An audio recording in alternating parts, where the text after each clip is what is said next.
California has always been defined by image, beaches, boulevards, and skylines baked in sunlight.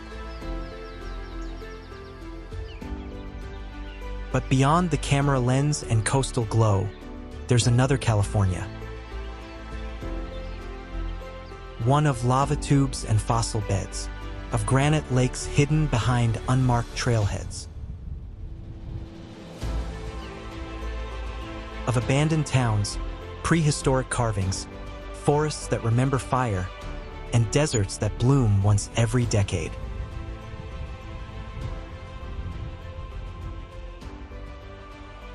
This isn't the California you've seen. It's the one the land has been keeping to itself.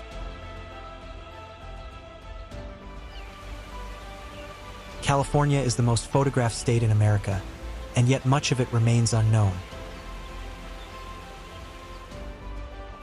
While millions move through its cities and surf its coasts, they pass by canyons without names, wilderness with no signal, and landscapes that feel like other planets.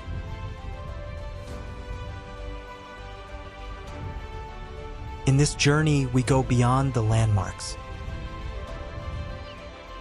into the volcanic scars of the Northeast, the petrified forests of the North,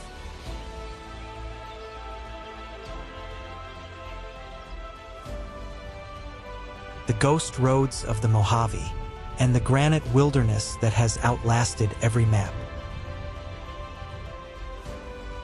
These are places shaped by ancient water, stolen fire, buried tectonics, and silence.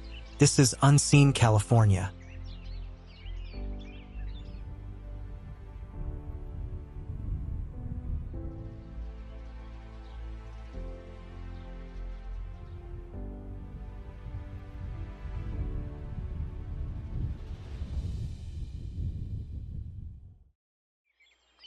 In California's far northeast, where the forests thin and the land begins to buckle, there's a region most people never reach.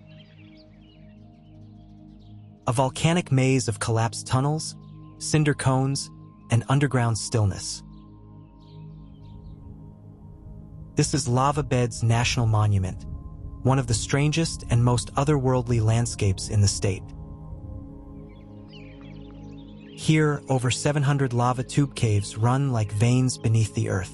Some stretch for miles. Others are short, jagged corridors. Inside, the temperature drops, the world narrows, and the silence becomes complete. Formed by eruptions from Mammoth and Modoc craters thousands of years ago, this land is still shaped by volcanic history. But it's not just geology, it's also resistance. This was the site of the Modoc War of 1872-73, where a small band of Modoc warriors held off a much larger U.S. Army force by using the lava beds as natural fortifications. Above ground, the rock is black and broken. Below, it's ancient and haunting. Most Californians don't know this place exists, but it remembers everything.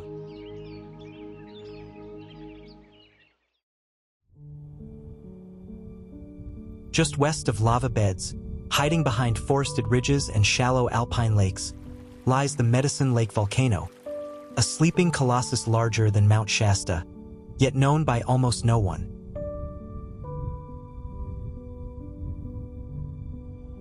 This isn't a dramatic cone like the Cascades. It's a shield volcano, low and wide, stretching over 770 square miles, the largest by volume in the entire Cascade Range. It last erupted only 1,000 years ago, and scientists consider it still very much alive.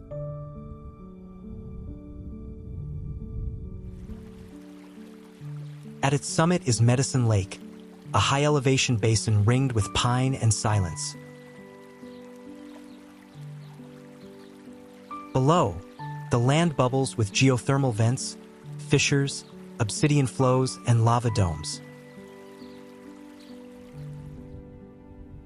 trails here lead through black rock gardens and ancient burned scars, where forest slowly reclaims fire-scorched ground. Despite its size and significance, the volcano draws few visitors. There are no lodges, no gift shops, only remote campgrounds, narrow dirt roads, and the occasional footprint in the ash. Medicine Lake reminds us that not all giants roar. Some wait, some burn quietly beneath our feet.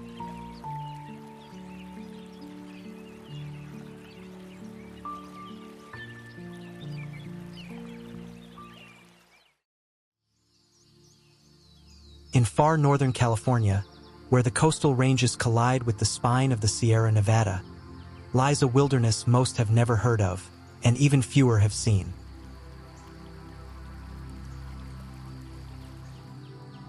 This is the Trinity Alps wilderness, a vast and jagged sanctuary of granite peaks, icy lakes, and shadowed forests. Spanning over 500,000 acres, this is one of the largest wilderness areas in the state. Yet it gets a fraction of the traffic of Yosemite or Kings Canyon.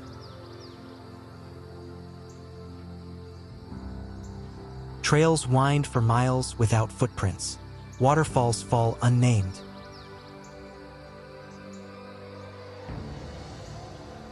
And alpine lakes like Emerald Lake, Sapphire Lake, and Mirror Lake reflect nothing but wind and stone.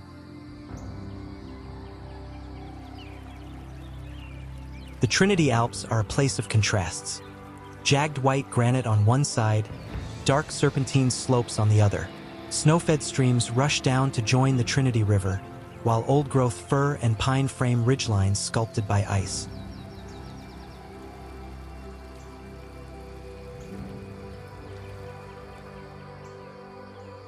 This is California without crowds, without roads, without noise, just granite, glacier, and gravity, as wild now as it was 10,000 years ago.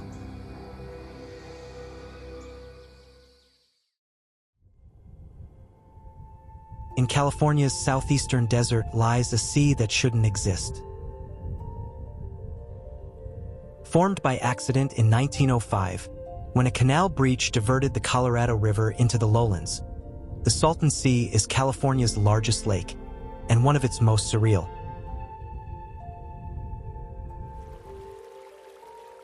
First, it thrived. Fish multiplied, resorts bloomed, palm trees lined beaches. But the sea had no outlet, and as decades passed, evaporation left behind rising salinity, agricultural runoff, and decay. Today, the Salton Sea is a mirror of collapse. Dead fish washing up on chemical shores, abandoned marinas crusted with salt, and ghost structures half buried in desert dust.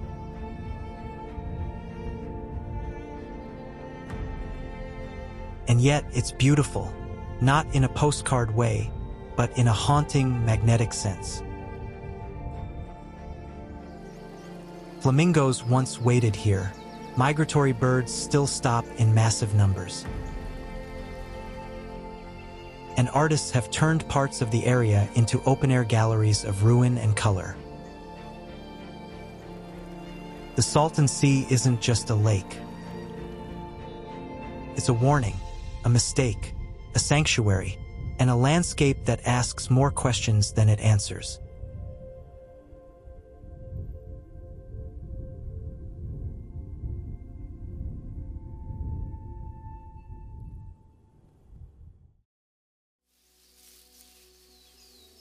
High in the windswept hills east of the Sierra Nevada, where sagebrush clings to dust and winter strips the trees bare, lies one of the best-preserved ghost towns in America. This is Bodie, once a booming gold rush town, now held together by wind, rust, and memory. At its peak in the late 1800s, Bodie housed nearly 10,000 people, 60 saloons, and a reputation for lawlessness that earned it a fierce name across the West. But like most boomtowns, it collapsed quickly. The gold thinned, the people left, and the buildings stayed. Today, Bodie is preserved in a state of arrested decay. Wooden homes lean but don't fall. Dusty bottles still sit on tavern shelves. School books lie open on desks. And the silence carries a strange weight, as if the town is still listening. Snowstorms bury it, lightning strikes it, the desert reclaims it, and yet Bodie remains, a relic not just of the past, but of impermanence itself, a place where even ghosts have gone quiet.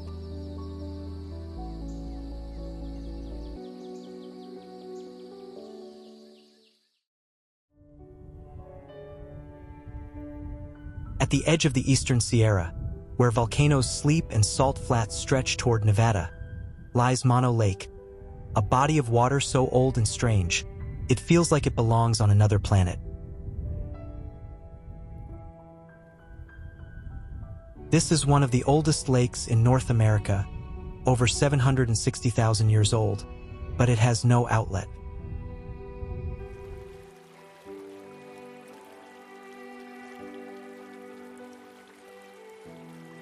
Every drop that flows and stays, and over time, the lake has become 3 times saltier than the ocean.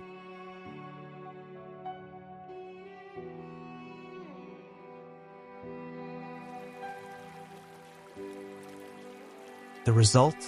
A bizarre chemistry that creates alien life forms and towering tufa formations, spires of calcium carbonate rising from the water like drowned castles.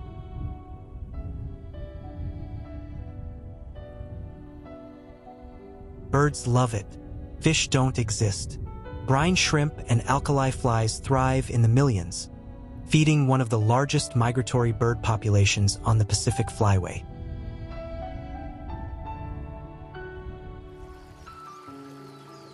On still mornings, the lake becomes a mirror, doubling the sky and making horizon lines disappear. In the 20th century, Los Angeles nearly drained Mono Lake dry.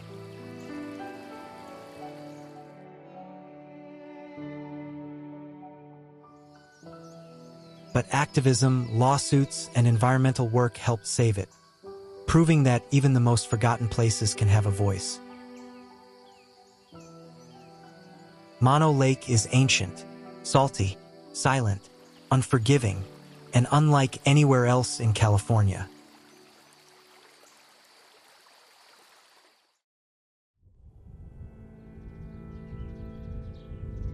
Hidden just west of Mono Lake, surrounded by forest and silence, lie 3 perfectly round depressions that feel more like lunar pits than mountain features.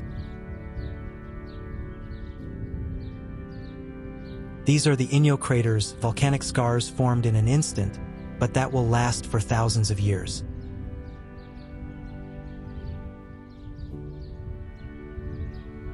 Around 600 years ago, underground magma met groundwater in a violent explosion, blowing craters out of the landscape and creating steam-driven eruptions. What remains are deep, vertical pits, each filled with strange turquoise water and ringed by pumice, obsidian, and loose ash. There are no signs or crowds here, just forest, rock, and the smell of sulfur lingering in the air. The land here still shifts, part of the Long Valley caldera, one of the most active volcanic systems in the United States. The trail to the craters is short, but the view inside is dizzying. A reminder that California's foundation isn't just tectonic, it's volatile, and always just beneath the surface.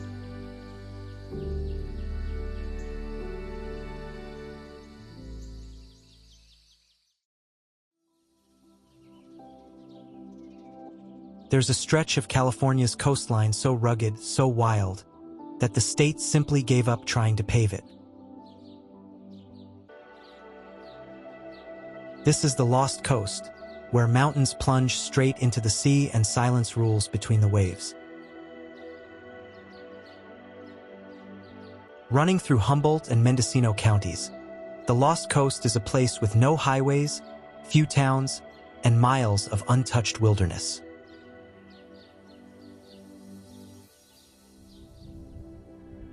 Jagged cliffs, hidden coves, tide pools, and driftwood-strewn beaches stretch on for hours without interruption.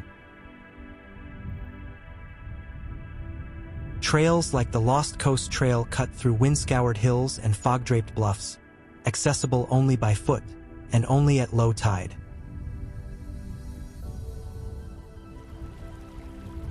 Backpackers here navigate black sand beaches and sleep to the sound of sea lions echoing through sea caves. It's one of the last places in California where the ocean feels truly untamed. No cell towers, no lights, no noise but the wind and the Pacific.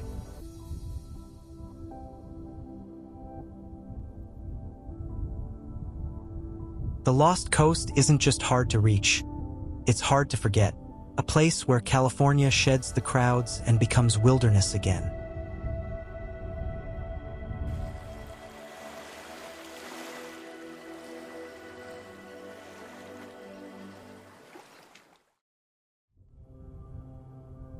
In a corner of Death Valley National Park, where temperatures can reach 130 degrees Fahrenheit and rain might not fall for years, there's a canyon with a secret.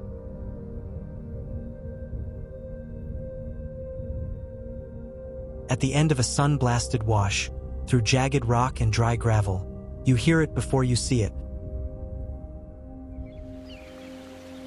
Darwin Falls, a ribbon of water that shouldn't exist. This is one of the only year-round waterfalls in the entire region, fed by a perennial spring deep beneath the desert.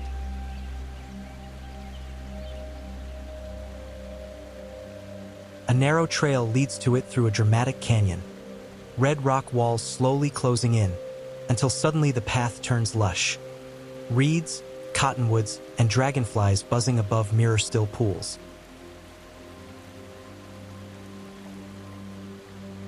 The contrast is staggering. Just miles away, salt flats bake in silence. But here, the water falls in a shimmering curtain-down polished rock. The air cools, the desert breathes.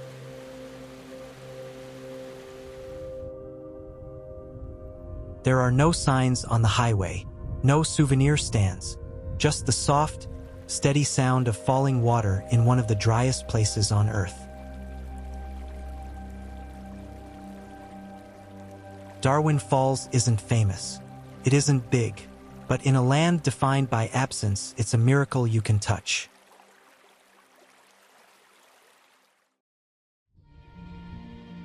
Rising unexpectedly from the arid flats of northeastern California, Petroglyph Point looks like just another basalt bluff until you get closer.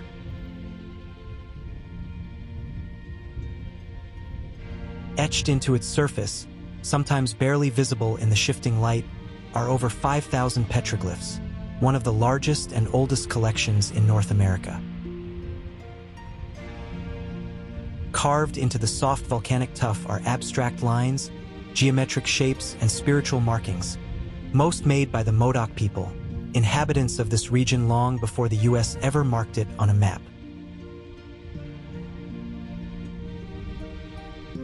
The meaning of many symbols has been lost to time, but the presence remains, a visual language whispering across centuries.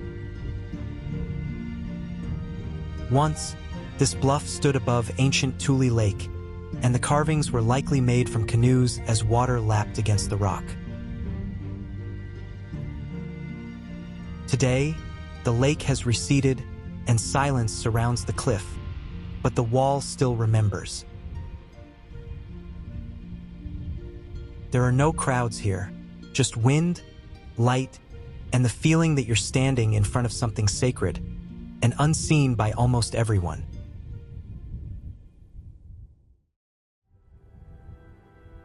Tucked in the middle of the Mojave Desert, off forgotten stretches of Route 66, lies a concrete loop that once promised speed, rebellion, and spectacle.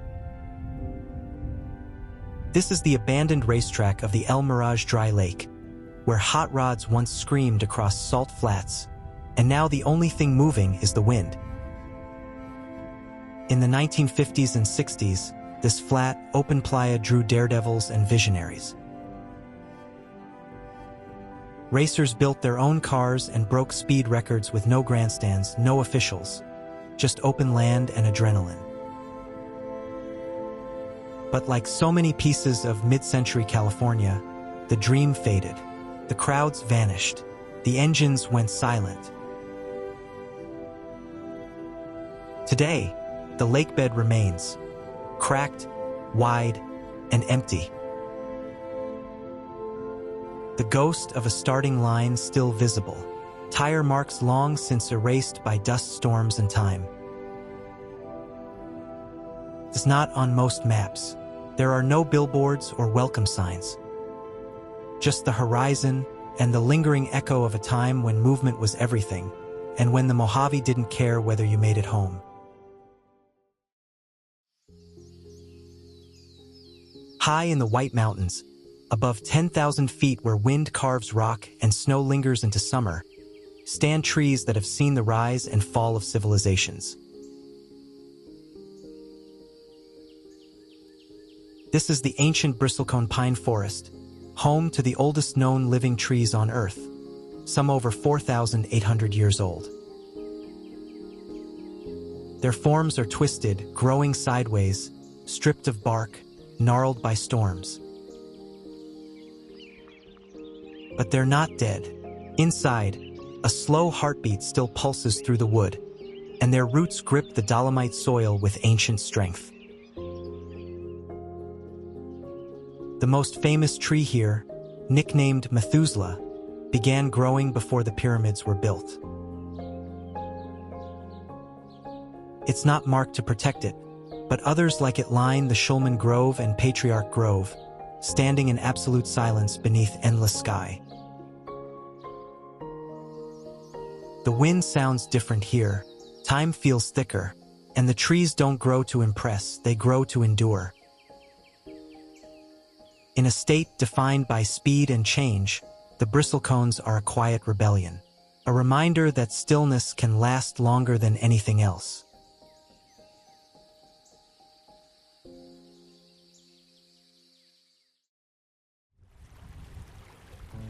At first glance, Tenaya Lake in Yosemite National Park looks like any other alpine lake, clear, cold, perfectly mirrored between granite domes. But beneath its surface lies a hidden mystery, the remains of an ancient forest still standing upright on the lakebed.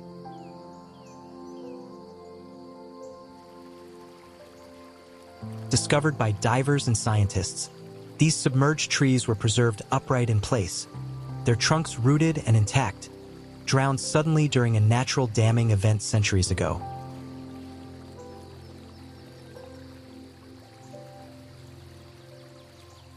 Radiocarbon dating suggests they've stood underwater for over 700 years, perfectly preserved by the cold, low-oxygen environment. Most visitors paddle across the surface, unaware that beneath their kayaks, trunks of long-dead trees rise from the sediment like forgotten pillars in a sunken temple. No trail leads to them, no signs explain them, but they remain. A quiet forest beneath a perfect mirror, still standing, even after the surface moved on.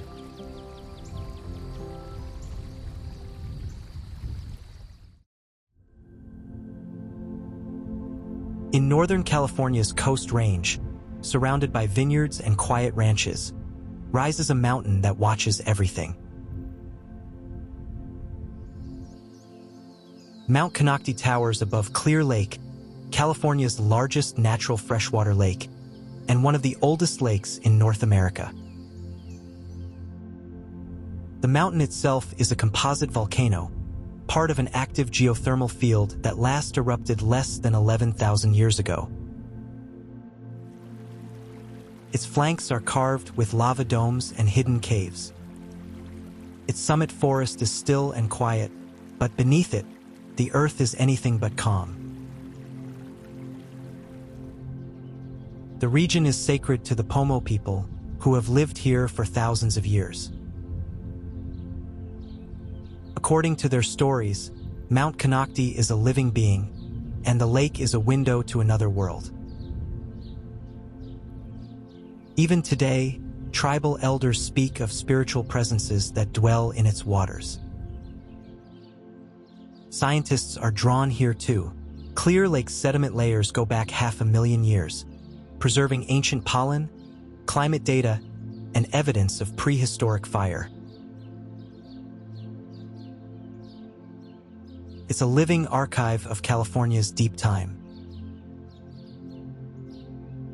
Most Californians have never heard of Konocti, but it waits, massive and silent, watching its reflection in the lake that never sleeps.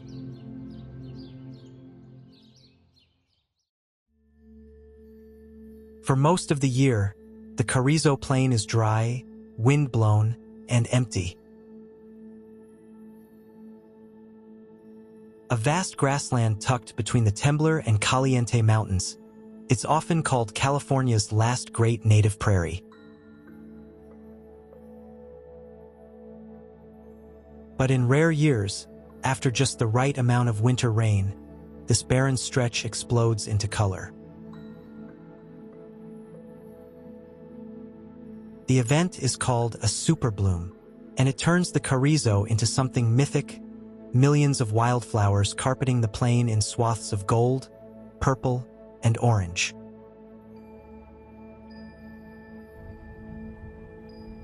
Poppies, phacelia, tidy tips, and hillside daisies paint the valley floor like the earth remembering how to celebrate.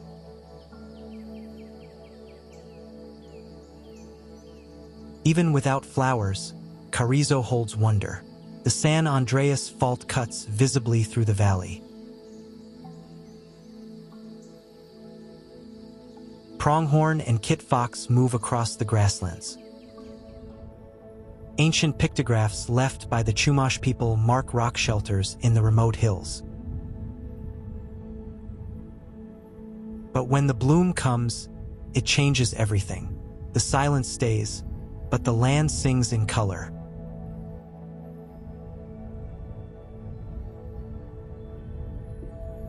It lasts only a few weeks. Then the flowers vanish, the heat returns, and the plain goes quiet again, waiting.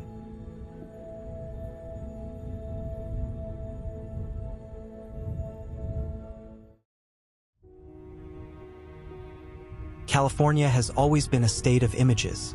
Coasts, cities, symbols of speed and sun. But behind the filters and far from the highways, there's another version. Quieter one, a stranger one, and in many ways a truer one. A state where forests grow underwater, where volcanoes sleep under pine trees, where rivers vanish into salt and wildflowers rewrite deserts in secret symphonies of color. This California doesn't ask for attention. It doesn't try to be seen. It's what's left when the noise fades. It's what the land still remembers. And it's still out there, waiting for those who listen, those who wonder, and those who walk slowly enough to see it. If this journey took you somewhere unexpected, subscribe to Era Trails to keep discovering the places maps don't highlight and most travelers miss. And share this with someone who thinks they've already seen California, because they haven't.